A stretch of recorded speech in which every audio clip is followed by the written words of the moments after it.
Assalamualaikum warahmatullahi wabarakatuh.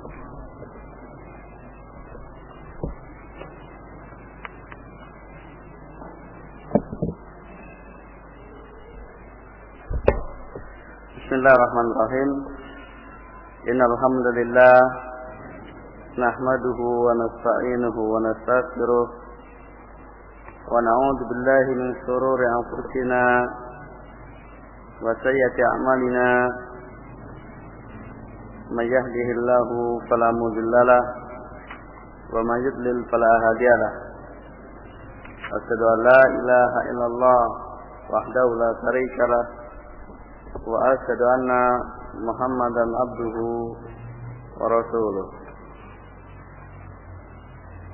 Ya ayyuhalladzina amanu taqullaha haqqa tuqatih wa la tamutunna illa wa antum muslimun. Wa ba'd.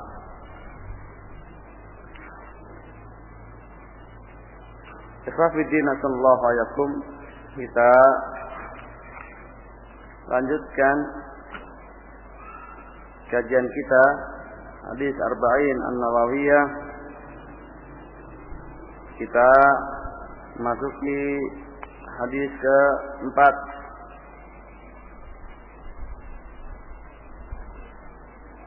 An Abdullah bin Mas'ud radhiyallahu anhu qala haddatsana Rasulullah sallallahu alaihi wasallam wa huwa shadiqul masduq.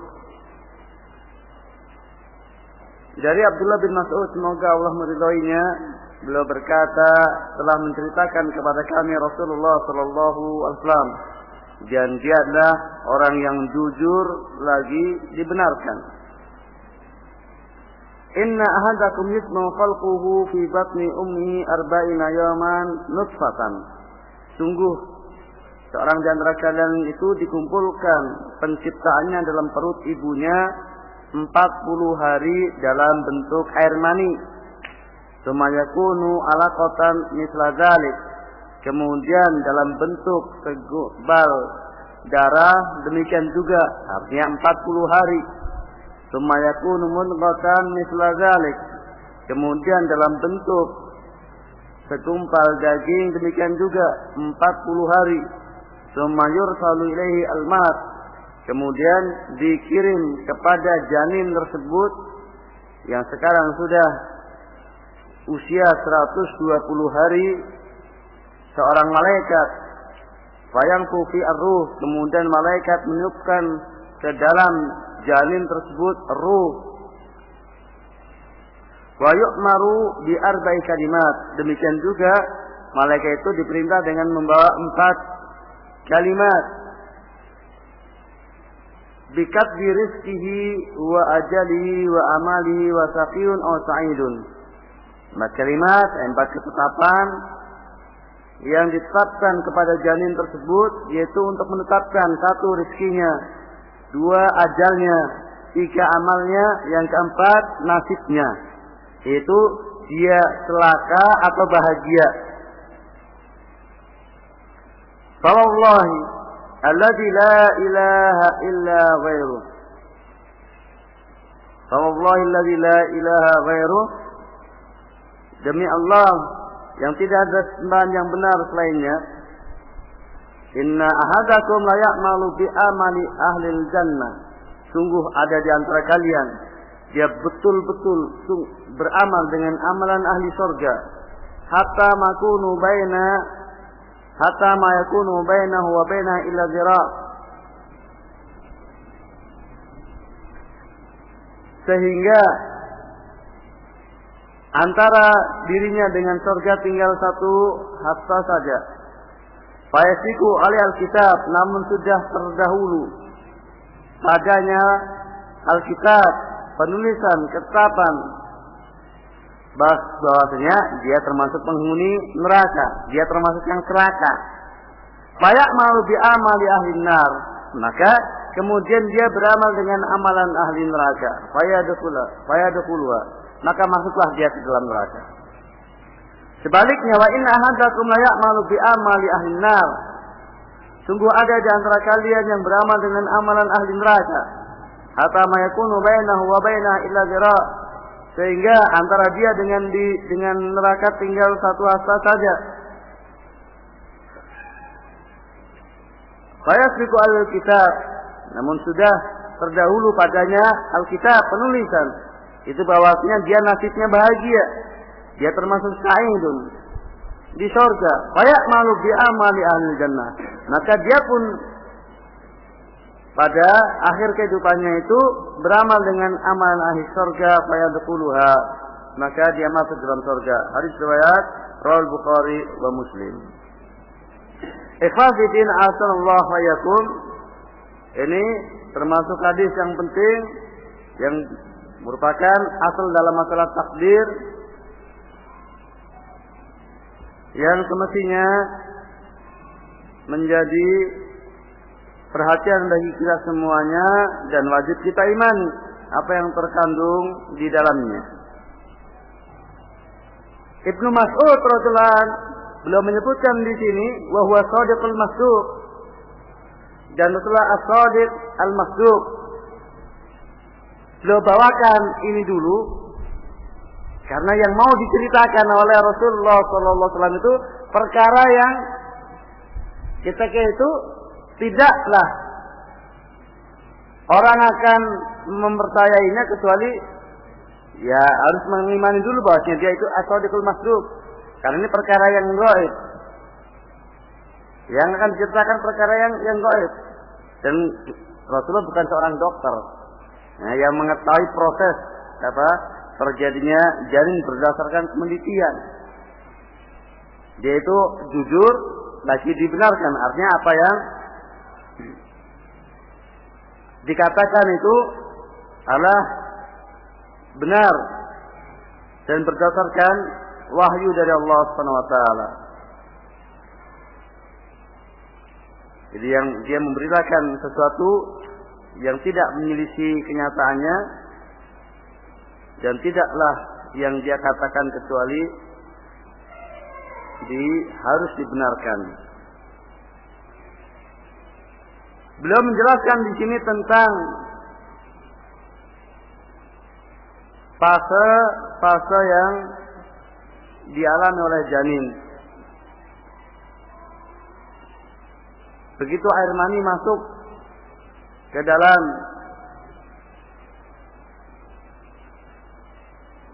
rahim wanita,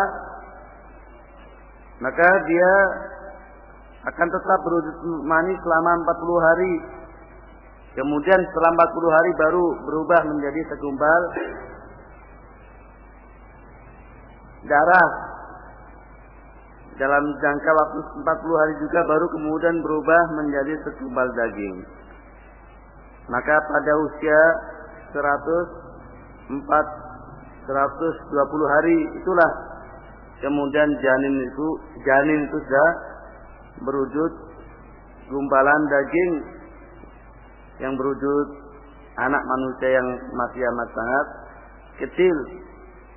Dan ketika itulah kemudian ditiupkan ruh. Nah, sesungguhnya itu dari sisi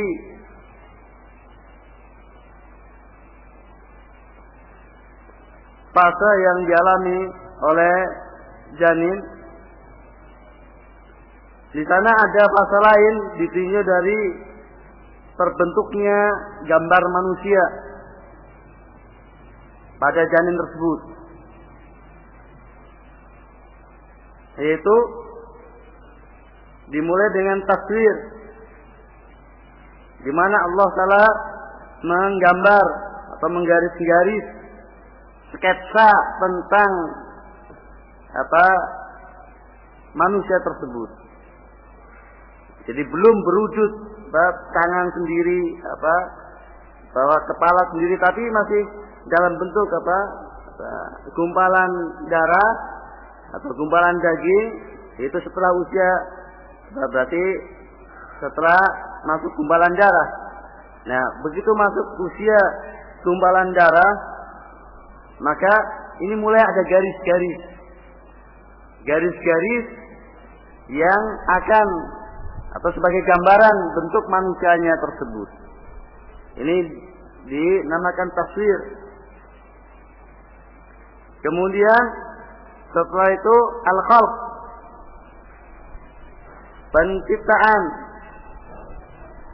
Itu dibentuklah bagian-bagian tubuhnya secara sendiri dalam artian berwujud tangan, kaki dan sejenisnya. Baru kemudian al-bar'u, yaitu penyempurnaan.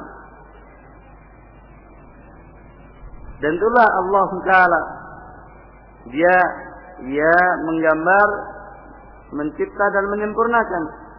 Wal khaliqul bari'ul musawwir lahul asmaul husna. Wallahul khaliqul bari'ul musawwir lahul asmaul husna. Dalam surat Al-Hasyr ayat 24. Kemudian di sini dikatakan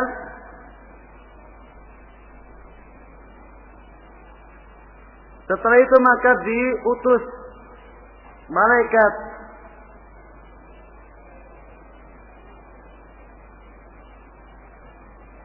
untuk menetapkan beberapa ketetapan. Ada 4 ketetapan di situ. Di samping juga meniupkan ruh. Nah, peniupan ruh ini bisa terjadi sebelum 120 hari, sebelum usia 4 bulan. Jadi wakiknya secara realitanya kadang janin belum berusia 120 hari, belum berusia 4 bulan, itu sudah bergerak, yang menunjukkan sudah ada ruhnya. Dan itu tidak diingkari. Karena di sini penyebutan fayang fi ar-ruh itu tidak secara otomatis menunjukkan bahwasanya urutannya harus demikian. Setelah 120 hari baru ditiupkan ruh. Namun ini ditinjau dari kebagusan bahasa. Jadi cerita tentang proses manusia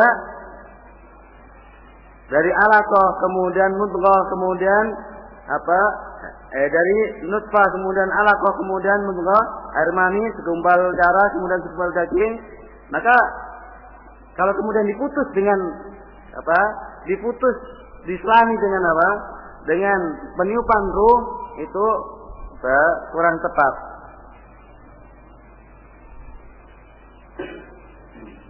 Namun secara umum memang peniupan ruh itu setelah 120 hari. Tapi tidak menutup kemungkinan adanya peniupan ruh sebelum 120 hari berdasar realita.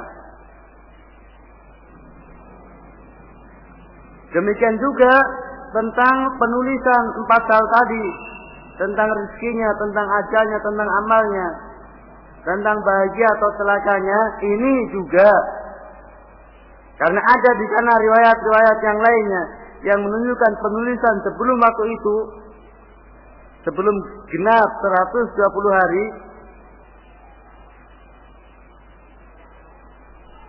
Ini juga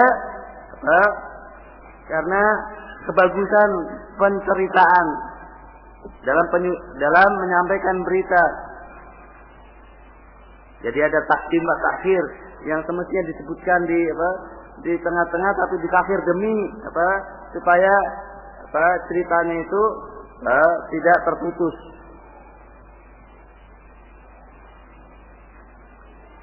Nah, seperti ini dalam bahasa Arab memang demikianlah gaya bahasa Arab. Antum bisa lihat dalam surat As-Sajdah ayat 7 sampai 9.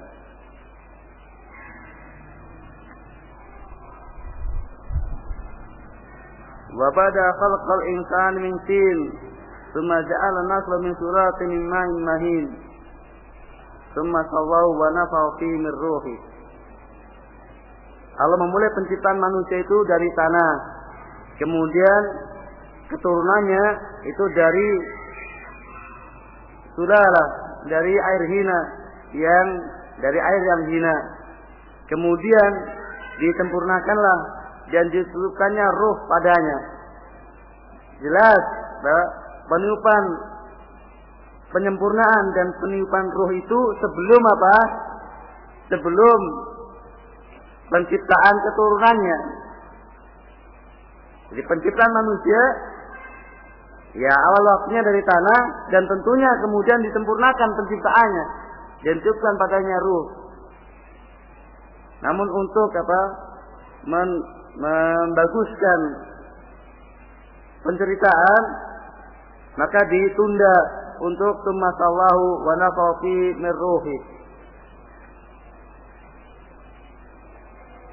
Demi supaya pas sesuai setelah menyebutkan manusia pertama tercipta dari tanah, kemudian manusia yang berikutnya tercipta dari air mani.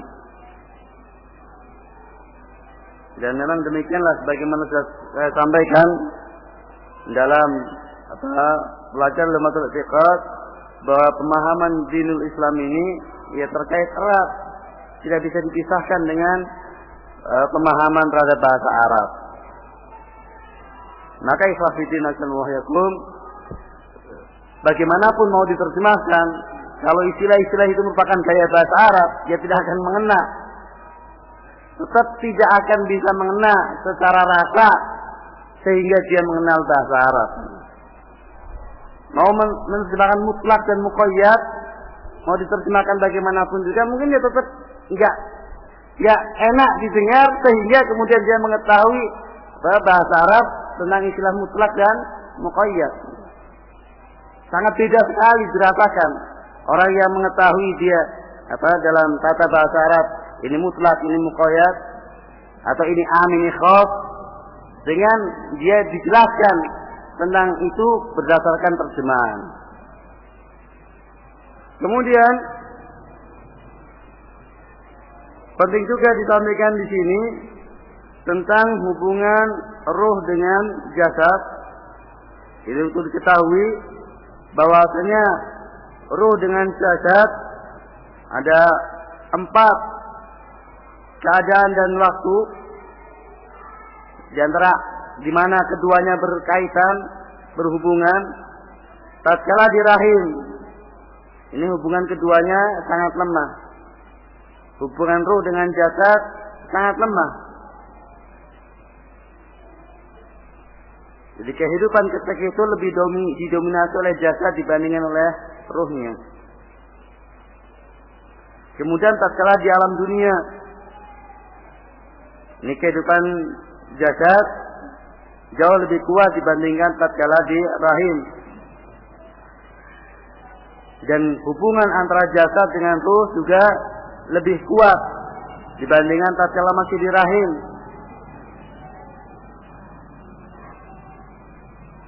Kemudian tatkala di alam barzakh, dalam kubur, maka kehidupan di alam kubur ini lebih dimiliki oleh ruh. Jasad sangat lemah kehidupannya. Bagaimana tidak? Jasadnya hancur, tinggal tersisa tulang ekornya saja dari jasadnya. Namun tetap ada hubungan antara jasad dengan ruh.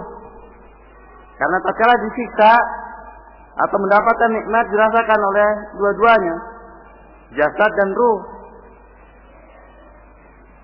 Dalam hadis-hadis tentang alam kubur, bagi yang beriman dibentangkan padanya kuburnya dengan seluas-luasnya sejauh mata memandang.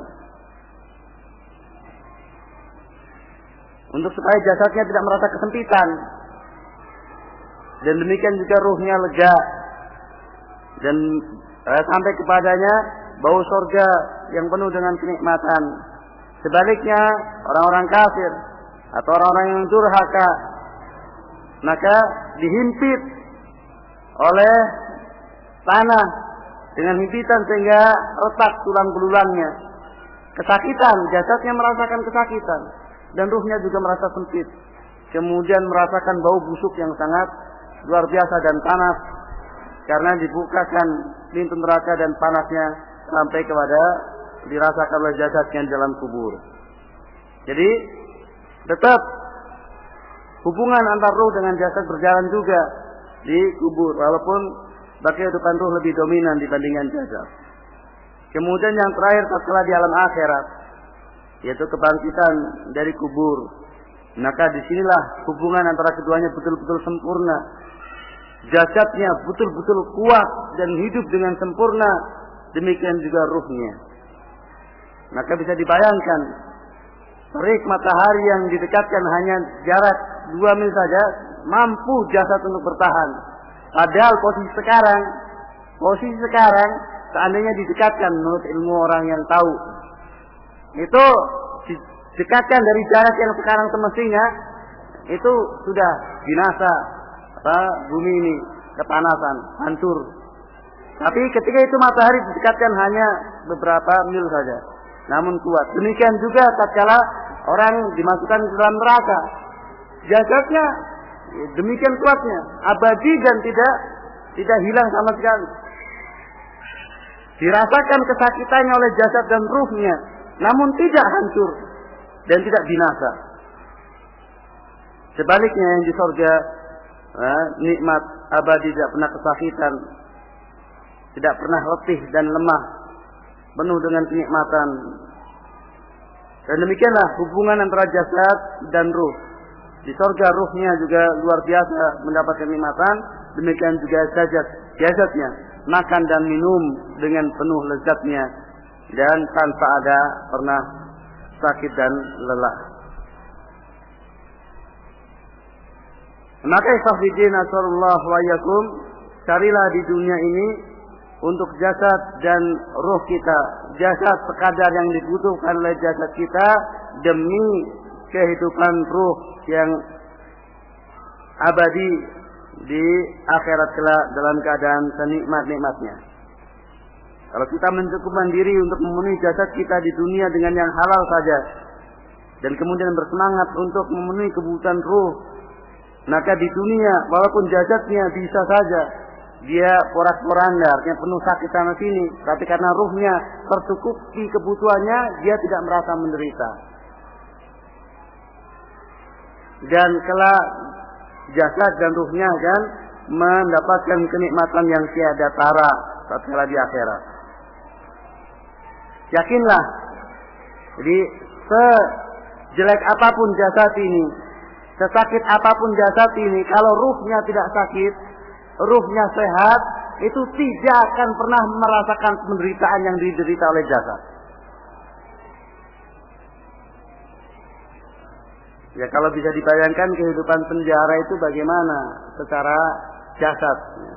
Hidup dalam ruangan yang sempit, kemudian tidak pernah menikmati dunia luar dengan jumlah waktu yang bertahun-tahun, namun tidak pernah merasakan menderita. Itulah Syekhul Islam Ibnu Taimiyah rahimahullah. Karena kenikmatan yang telah beliau peroleh dalam ruhnya, dengan ilmu yang telah dia miliki, sehingga surganya sudah di dalam hatinya. Tak akan ada seorang yang mampu merebutnya. Sebagaimana banyak dikatakan oleh para ulama, kalau seandainya raja-raja atau anak-anak raja itu tahu kenikmatan yang kami dapatkan, niscaya mereka akan mendilit dan kami iri terhadap kenikmatan yang kami peroleh. Tidak akan mungkin kenikmatan dunia apapun yang didapatkan tidak akan pernah menyaingi kenikmatan yang diperoleh ahlul ilmi dari ilmu yang didapatkannya, demi hidupnya ruh tersebut dan kenikmatan ruh yang ada di dalam dirinya. Walaupun secara tampilan zahirnya dia adalah orang yang paling menderita hidupnya, namun salah pandang kalau orang melihat ahlul ilmu kemudian dia hidup dengan kondisi yang menderita, dia menderita, salah pandang. Tanyakan kepadanya, tanyakan kepada mereka-mereka yang dia betul-betul memahami ilmu syar'i dan mengamalkan ilmu syar'i tersebut, maka tidak akan pernah menderita dalam hidupnya. walaupun tampilannya orang yang menderita, namun tidak hatinya.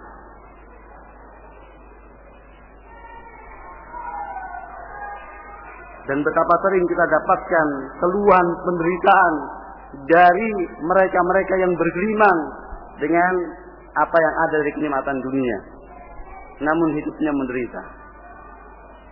Sering kita dapatkan keluhan, dohirnya Masya Allah, apa saja dia punya, tapi kok ternyata menderita, stres, bingung, gelisah, hingga tidak tentram hidupnya.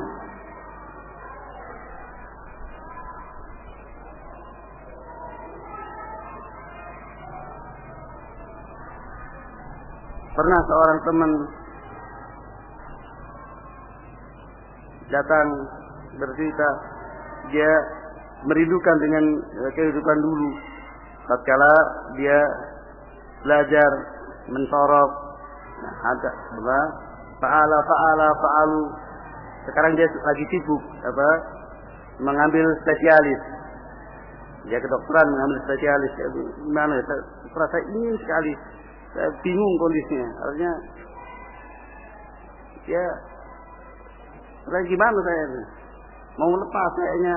Gimana saya? Saya tidak, gimana? Bingung, hidupnya bingung. Dia ingat masa belasan tahun yang lalu. Tatkala ya, masih mahasiswa, kemudian nyorok sana nyorok ini. Ya.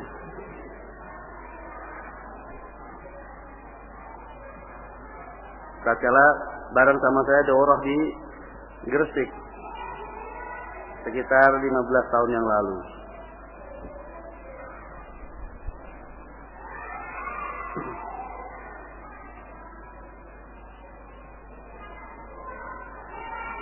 Jadi titel calon dokter spesialis itu ternyata tidak membuat dia bahagia, bahkan menderita. Itu yang dia rasakan. Kemudian ikhwatiddin Allah wa iyyakum,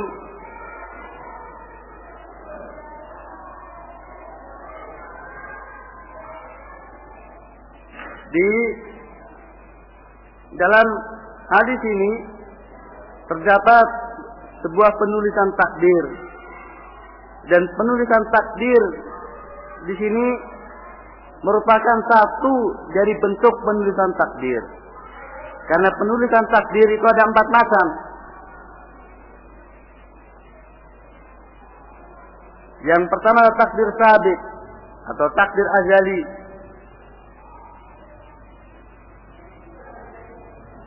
Takdir yang awal, yaitu penulisan takdir bagi seluruh makhluk di Lauh Mahfuz 50.000 tahun sebelum penciptaan bumi dan langit. Dalam hadis Muslim Rasulullah bersabda, "Inna Allah kataba maqadiral khalaiq qabla ayakhluqa samawati wal ard bi 50,000 sanah." Sungguh Allah telah menulis ketetapan makhluk ini sebelum menciptakan bumi dan langit 50.000 tahun. Itulah penulisan takdir yang ada di Lauh Mahfuz. Dalam hadis yang lainnya yang sahih, Rasul bersabda, "Inna awalu ma khalaqallahu al-qalam, faqala uktub." Faqala, "Mada aktub?" Qala uktub kulla kainin la yaumil qiyamah.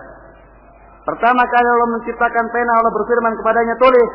Pena pun bertanya, "Apa yang aku tulis?"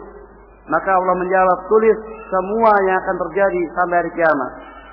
Dan itu perintah Allah kepada pena tersebut terjadi 50.000 tahun sebelum penciptaan langit dan bumi. Dan takdir yang tertulis di Lauh Mahfuz ini tidaklah akan berubah untuk selamanya. Tidak mengalami perubahan. Rufi'atul aqlam wa jaffatis suhuf, kata Rasulullah. Pena telah diangkat dan lembaran-lembaran telah kering.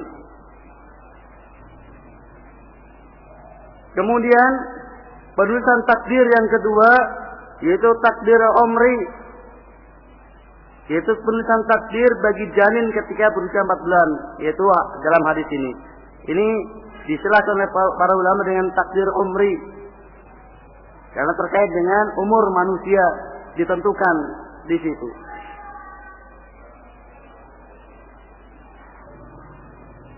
Kemudian yang ketiga adalah takdir sanawi, itu takdir tahunan, yaitu penulisan takdir bagi seluruh makhluk setiap tahunnya pada malam Lailatul Qadar. Fiha yufraqu kullu amrin hakim. Pada malam itu ditentukan semua perkara dengan penuh bijaksana. Itu pada malam Lailatul Qadar. Ini ditulis seluruh kejadian yang akan terjadi tahun ke depan.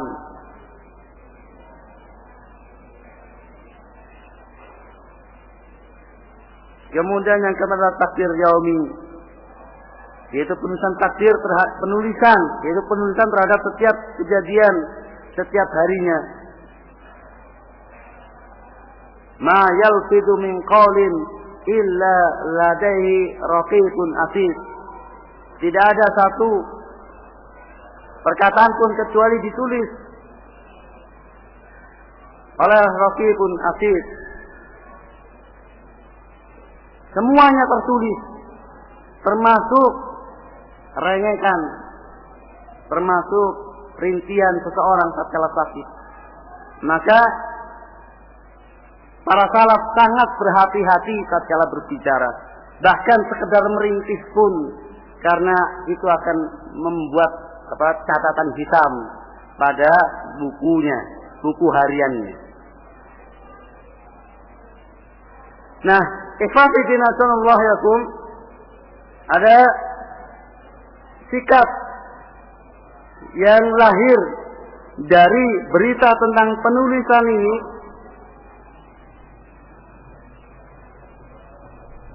Kalau orang-orang yang baik, kalangan abror, itu dia teringat tentang apa nanti nasibnya. Artinya akhir hidupnya dia bagaimana ya? Apa husnul khotimah atau su'il khotimah?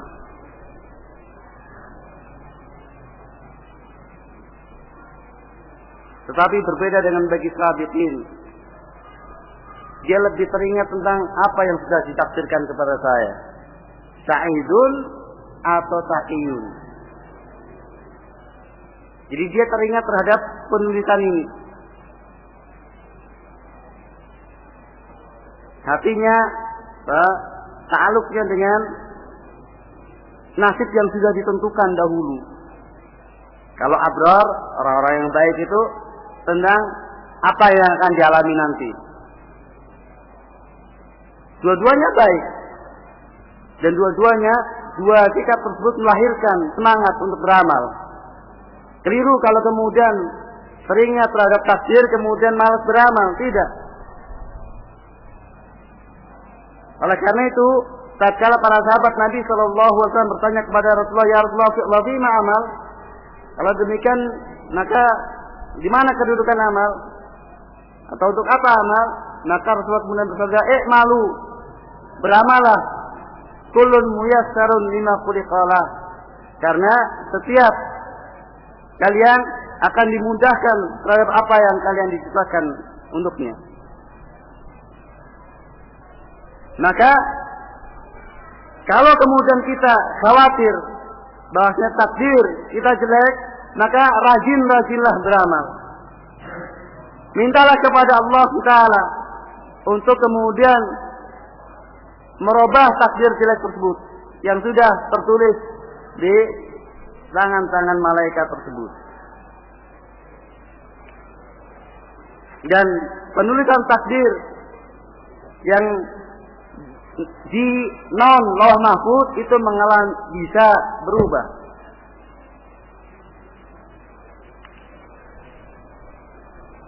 Sebagaimana Allah katakan dalam surat Ar-Ra'd ayat 39, Yamhullahu ma yasha wa yuthbit wa innahu umul kitab. Allah menghapus apa yang Dia kehendaki dan menetapkan, dan di sisinya ada umul kitab. Itu yang tidak mengalami perubahan. Yang di sisinya umul kitab, yang di lauh mahfuz tidak akan berubah, tidak akan dihapus, tidak akan terjadi penghapusan. Namun yang di catatan malaikat memungkinkan. Termasuk yang di catatan harian.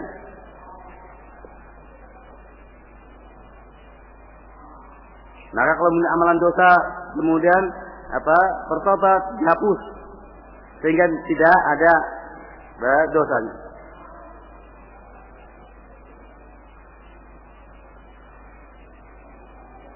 Maka seseorang bisa saja kemudian dia dapatkan catatan amalnya bagus semua karena sudah ditobati semuanya. Karena kalau dia bertobat dihapus. Tapi tidak yang di lauh mahfuz. Yang di lauh mahfuz maka seluruh kejadian tercatat di sana. Yang di sisi Allah Taala. Dan yang diberikan kepada kita bukan yang di lauh mahfuz, tetapi yang merupakan catatan harian. Yang dicatat oleh malaikat harian. Itulah. Maka kejelekan-kejelekan yang kita lakukan, ikutilah dengan bertobat.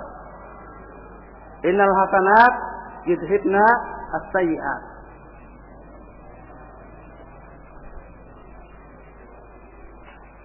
Dan ada di sebagian hambanya, ada pada sebagian hambanya yang catatan jeleknya masih, kemudian ditampakkan kepadanya, dan setelah dia melihat, dia merasa binasa dengan catatan tersebut. Namun cuma diperlihatkan antara dia dengan Allah saja, dan tidak diperlihatkan di hadapan umum. Kemudian setelah itu Allah menyatakan memaafkannya. Nah, ini lain lagi. Ini dimaafkannya nanti di akhirat. Namun kalau yang bertobat di dunia, maka dia dimaafkan di dunia, tobatnya diterima, maka terhapuslah amal-amal kejelekannya.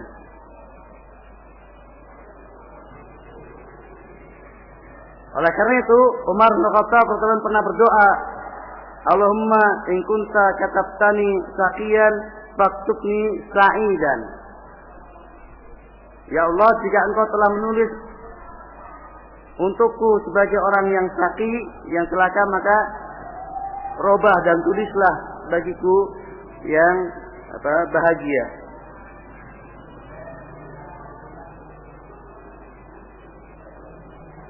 Dan demikianlah la yaruddul qadar illa doa. Tidak ada yang lebih mujarab di dalam merubah takdir melebihi mujarabnya doa. Maka banyak-banyaklah berdoa kepada Allah Taala, karena doa bisa merubah takdir. Berdasar sabda Nabi Sallallahu Alaihi Wasallam. Namun semua yang sudah ditetapkan di lauh mahfuz itu akan terjadi sebagaimana ditetapkan.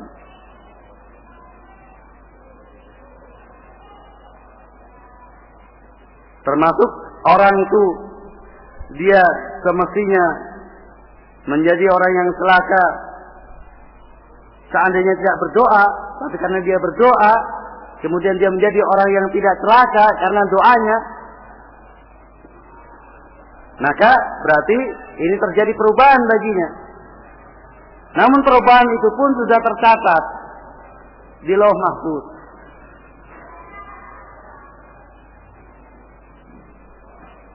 Ikhwah fi din nasallallahu wa iyyakum, dan jangan sekali-kali kita memahami bahwasanya takdir Allah Subhanahu wa taala merupakan pemaksaan. Allah menakdirkan berdasarkan ilmunya. Allah menakdirkan berdasarkan ilmu. Maka Allah mencatat dan menakdirkan sesuai dengan apa yang telah Allah ketahui sebelumnya, bahwasanya memang kejadiannya akan demikian. Dan setelah akan kita lanjutkan pembicaraan takdir lebih lengkap tatkala kita membahas masalah i'tiqad.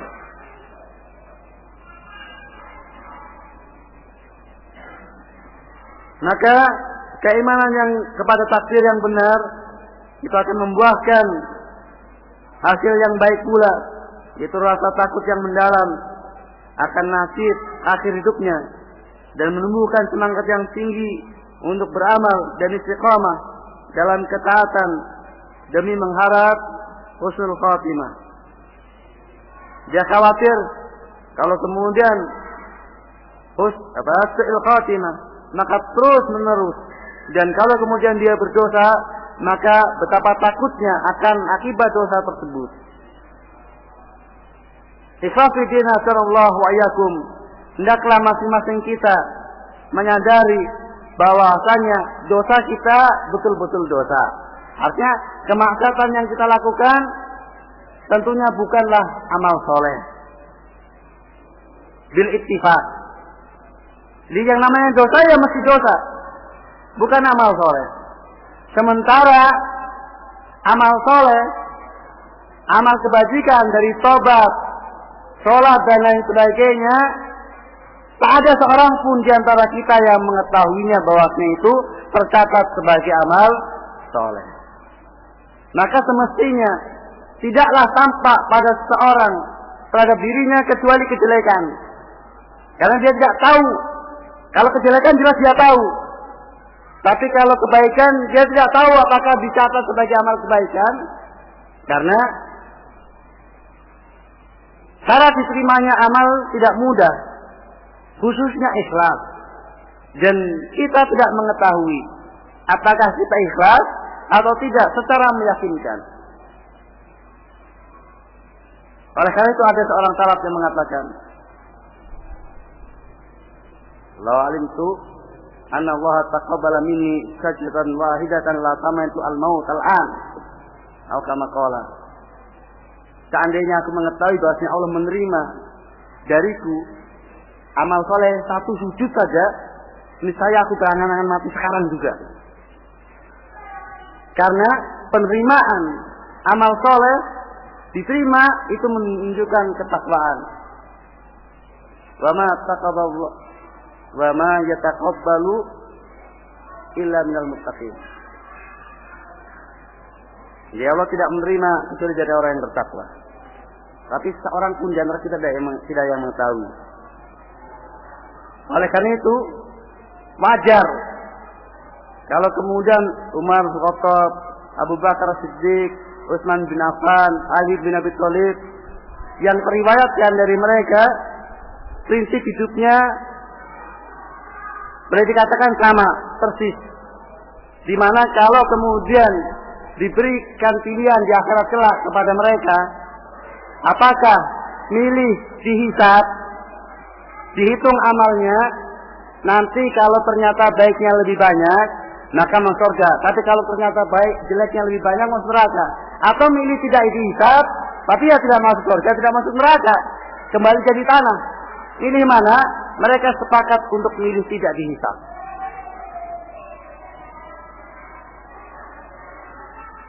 Mereka memilih untuk tidak dihisab karena tidak siap menghadapi hisab. Khawatir jangan-jangan hasil akhirnya amal jeleknya lebih banyak. Itu mereka Khulafaur Rasyidin yang semua kita tahu bagaimana amal mereka dan bagaimana keikhlasan mereka dalam beramal dan bagaimana perjuangan mereka. Maka terlalu besar diri kalau kemudian kita dengan apa yang kita lakukan kemudian merasa optimis bahwa apa yang kita perbuat telah diterima oleh Allah Taala, kemudian merasa leluasa untuk berdosa kepada Allah Subhanahu wa taala. Ini adalah musibah. Tidaklah yang kita lihat kecuali dosa-dosa. Namun karena kita diwajibkan untuk berharap kepada Allah Taala, maka kita tetap memiliki roja, memiliki harapan, dan jangan berputus asa dari rahmat Allah Taala. La ta'atu min rahillah, janganlah berputus asa dari rahmat Allah Subhanahu wa taala. Kalau kita tidak ingat bahwasanya rahmat Allah amat sangat besar, maka tidak ada harapan lagi untuk kemudian mendapatkan nasib baik di sisi Allah Subhanahu wa taala. Namun rahmat Allah sangat luas. Itulah yang mendorong masih punya harapan kepada Allah Taala. Maka ikhwan fillah sallallahu wa iyyakum, kehidupan seorang mukmin yang benar. Kalau kemudian dia orang yang bertakwa kepada Allah Taala dan dia sehat, segar, bugar dalam keadaan bertakwa kepada Allah, maka khauf dan rojanya seimbang, berjajar. Kalau dia orang yang bertakwa, karena Allah ceritakan tentang ahli takwa, innahum kanu yusari'una fil khairat wajad'unana raghaba wa rahaba. Sungguh mereka itu para nabi bersegera dalam melakukan kebaikan dan mereka berdoa kepada kami dalam keadaan raghaba wa rahaba, harap dan takut. Ketakwaan itu melahirkan harapan dan takut. Namun kalau kemudian kita ahlul ma'asi, banyak bermaksiat, maka dominasikanlah khaufnya kepada Allah Subhanahu wa taala agar tidak semakin ngombro-ngombro. Namun kalau kemudian kita di ujung kematian, maka tinggikanlah rasa rojaknya kepada Allah taala. Karena Rasul bersabda dalam hadis qudsi, ini inda dzanni abdi, sesungguhnya aku sesuai dengan persangkaan hambaku. Fala tamutanna ahadukum illa wa huwa husnudzan bi, atau kama qala Rasulullah SAW. Maka janganlah kalian mati kecuali dalam keadaan berhusnudzan kepadaku. Demikian juga beriman kepada takdir sama sekali bukan alasan untuk bermaksiat kepada Allah Subhanahu wa taala. Dengan alasan kalau sudah ditakdirkan oleh Allah SWT. Karena kita tidak tahu takdir apa yang telah Allah takdirkan kepada kita. Maka dalam keadaan tidak tahu, kita ada pilihan untuk memilih takdir yang baik. Sebagaimana tatkala kita tidak tahu apakah kita akan mendapatkan untung dalam usaha hari ini atau rugi, maka tetap saja kita mencari keuntungan, walaupun ternyata akhirnya mendapatkan kerugian. Dan tidak sebaliknya, kemudian dia memilih yang rugi saja, atau memilih tidak mencari perkara duniawi, karena dia merasa bahwasanya takdirnya belum tentu dia mendapatkan apa yang dia cari.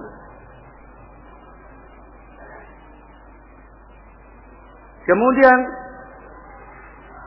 dalam hadis tersebut disebutkan tentang keadaan manusia, ada yang hidupnya dia penuh dengan kebaikan namun mengakhiri dengan kejelekan. Maka dalam riwayat yang lainnya tersebut fima yabdu linnas, itu dalam hal yang tampak pada manusia. Jadi maka rahasia pada orang yang dia su'il khatimah sementara hidupnya penuh dengan kebaikan, penuh dengan amal soleh, itu amal soleh yang tampak pada manusia. Jadi bisa jadi sesungguhnya ada di dalam hatinya kebusukan, yang kebusukan tersebut mencuat secara menonjol di akhir hidupnya.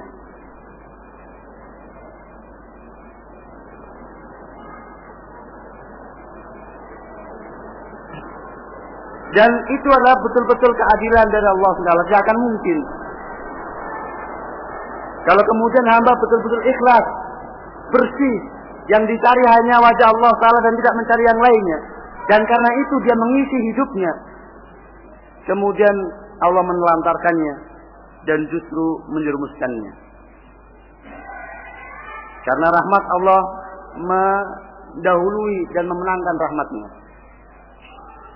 Namun sebaliknya, betapa banyak hamba Allah Ta'ala yang memenuhi hidupnya dengan kemaksiatan dan kedurhakaan, kemudian Allah memberikan taufik kepadanya untuk bertobat di penghujung hidupnya, sehingga dia kemudian beramal dengan amal soleh, ikhlas karena Allah Ta'ala, maka dia masuk surga.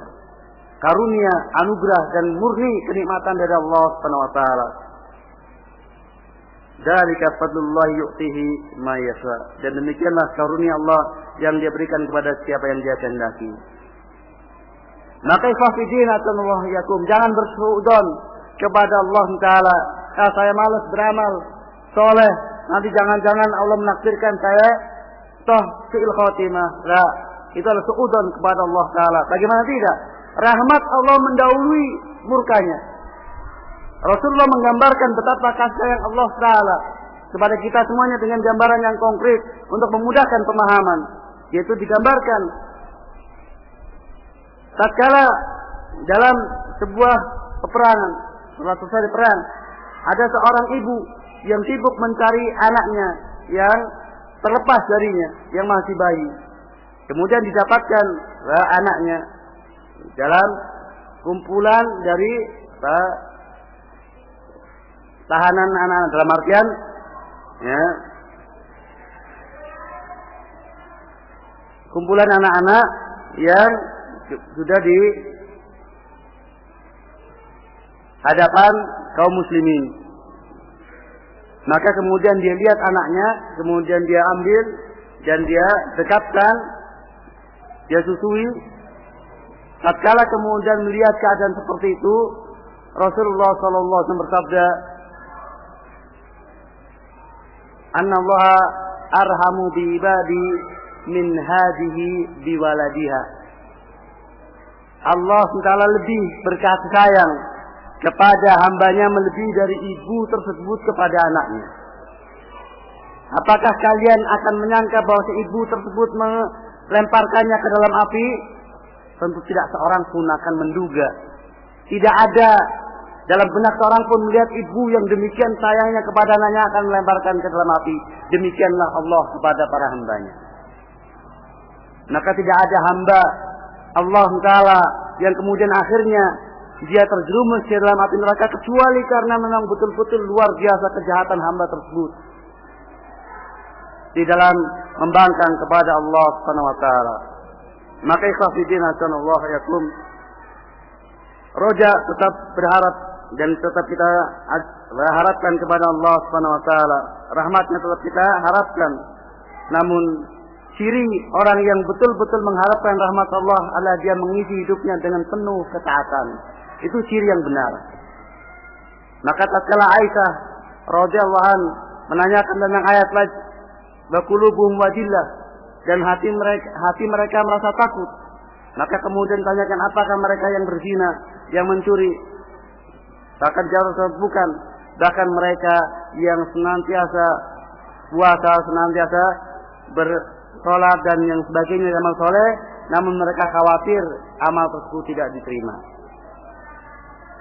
Jadi yang murni, yang sungguh-sungguh di dalam mengharapkan rahmat Allah adalah yang rajin beramal. Adapun orang yang rajin bermaksiat, kemudian dia mengharapkan rahmat Allah, maka dia maghrur. Itulah tamanni, itu adalah angan-angan dan bukan roja. Roja yang benar, harapan yang benar adalah mengharap rahmat Allah dengan cara rajin beramal. Apakah wajar kalau kemudian seorang pegawai dia mengharapkan bonus dari majikannya dengan cara dia banyak melanggar kemudian dia mengharapkan bonus? Tentunya mengharapkan baik perlakuan dari majikan tatkala dia banyak melakukan kedisiplinan, ketaatan, teratur dan lain sebagainya, maka itulah yang punya harapan yang benar. Adapun yang jahat kemudian dia berharap, maka itu bukan harapan, itu tamanni, itu angan-angan.